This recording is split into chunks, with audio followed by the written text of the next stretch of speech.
पाकिस्तान में 2 से 3 अरब रुपए के ऑनलाइन माली फ्रॉड के केसेस रिपोर्ट हुए हैं। नेशनल साइबर क्राइम एजेंसी का सेनेट कायमा कमेटी में बड़ा इंकशाफ। नेशनल साइबर क्राइम एजेंसी का कहना है कि पाकिस्तान में 2 से 3 अरब रुपए के ऑनलाइन माली फ्रॉड के केसेस रिपोर्ट हुए हैं। ताहम मजमूई तौर पर 63 गैर कानूनी कॉल सेंटर्स पर छापे मारे गए हैं।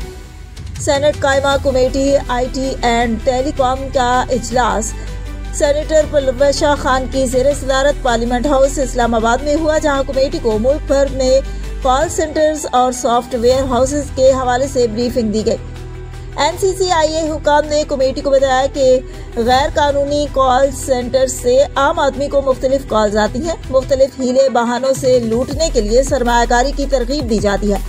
आजकल व्हाट्सएप हैकिंग के जरिए माली फ्रॉड ज्यादा चल रहा है। फैमिली और दोस्तों से व्हाट्सएप के जरिए पैसे मंगवा लिए जाते हैं। पाकिस्तान में 2 से 3 अरब रुपए के ऑनलाइन माली फ्रॉड के केसेस रिपोर्ट हुए हैं और मजमूई तौर पर 63 गैर कानूनी कॉल सेंटर्स पर छापे मारकर 450 अफराद को गिरफ्तार किया गया है। 7 करोड़ 20 लाख की रकम का माली फ्रॉड हुआ और मुतअद्दिद FIRs भी रजिस्टर्ड हुई हैं। क्राइम की 60% से ज्यादा शिकायत इलेक्ट्रॉनिक क्राइम्स की हैं और पाकिस्तान में इलेक्ट्रॉनिक फ्रॉड 3 अरब तक पहुंच गया है।